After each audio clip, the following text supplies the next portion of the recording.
Hi students, in this video I'm going to take you through the founding of the remaining colonies of the original 13 English colonies and take you up through 1700 in the story of English settlement of the Americas. So I'm going to start with the remaining southern colonies, the Carolinas, that will eventually be divided into North and South Carolina around 1730. They are named for Charles II, the English king at the time. And so kind of like Virginia, these are going to be driven by a lot of royal and government impetus to establishing colonies rather than the New England ones, which are a little more independent. And in the Carolinas, we're going to see that the cultivation of rice is especially successful and especially important. The last southern colony, the colony of Georgia, is a really interesting case because Georgia was founded partly as a buffer zone because, of course, Florida at this point is in Spanish hands, and so the English want a way to make sure that the Spanish aren't going to come up and start raiding or invading their colonies in the Carolinas.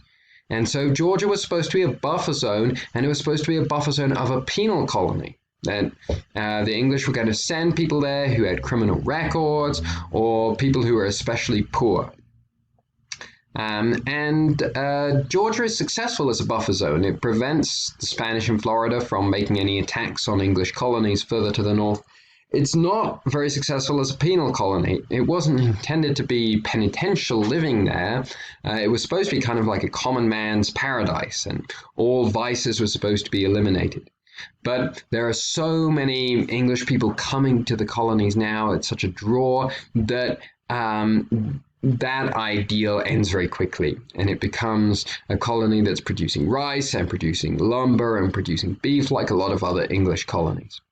These three colonies, North and South Carolina and Georgia, because of the type of crops that they're developing, also quickly invest in African slaves. In particular, they want African slaves because slaves from West Africa have been farming rice since far longer than Europeans have. And so slave owners in the Carolinas want African slaves because of their expertise. Okay, so those are the remaining southern colonies. Now we turn to what's called the middle colonies. What happens to the land in between Virginia and Maryland and New England, where now there's one of the largest cities in the world, several of the largest cities in the world. This part of North America is colonized by the Dutch. The Dutch are a new power in Europe that's become independent from Spain. There's a big merchant fleet, a big emphasis on trade through the sea. And as early as 1609, they're paying the explorer Henry Hudson to explore the rivers in this area to try and find a pathway through to China. Of course, he doesn't find that, but the Dutch develop a flourishing fur trade with Native Americans in the region along the rivers of what's known as the Hudson River, named after Henry Hudson, the Delaware River, Susquehanna River, major rivers on the East Coast.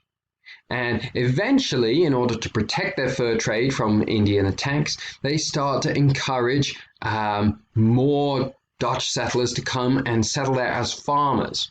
In particular, they encourage wealthy individuals by offering them a lot of land, provided they can fill it with people to farm it for them.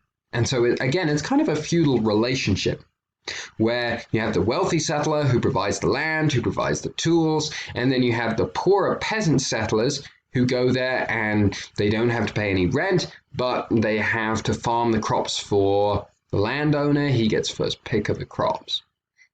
And so in this way, you see Dutch people starting to settle and live in these colonies rather than just trade in them. They also take over the colony of Delaware, which had been settled initially by the Swedes. This becomes part of the colonies of New York, New Jersey, and Delaware, and in the end, the tract of land that will be known as Pennsylvania, that are all being settled by the Dutch at this time. Now, all these colonies, because Holland is such a new nation, and because the Dutch are spreading out all over the world, these colonies are multi-ethnic in a way that other English colonies weren't. There were British settlers that were a part of them. There were German-speaking settlers, as well as Dutch settlers. And they're also not devoted to a particular religion. New England colonies, you had a lot of Puritans. Maryland, you had Catholics. Virginia and the Carolinas, you had Anglicans. The middle colonies is a wide spectrum of different Christian practices. This, in the end, will work against them in a very interesting way because the region is so multi-ethnic and multi-religious that no one actually feels a strong identity to it.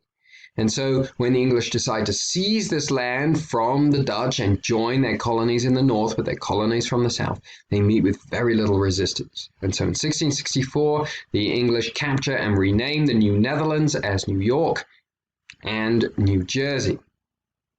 The last of the original 13 colonies that I'm going to talk about here is the colony of Pennsylvania. The colony of Pennsylvania was settled by a religious sect named the Quakers. And the Quakers were the most radical of all Puritans. They rejected any type of authority. And because of this, they were seen as very dangerous and they were persecuted. A man named William Penn is unique among Quakers. He's actually quite wealthy. He's inherited his wealth and then he's converted to being Quaker.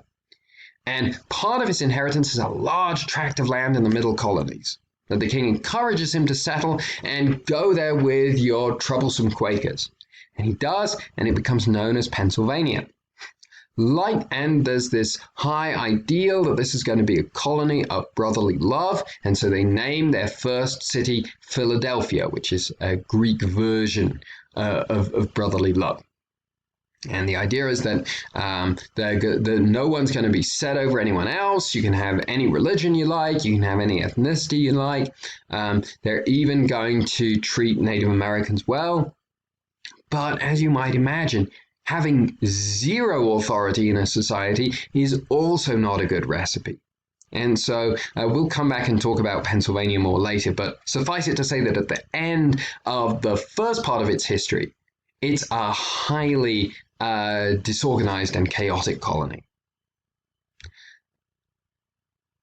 That's all 13 colonies. I'm going to leave it there for this week. Hope you enjoy learning more about the English colonies and the beginning of the English colonies in North America.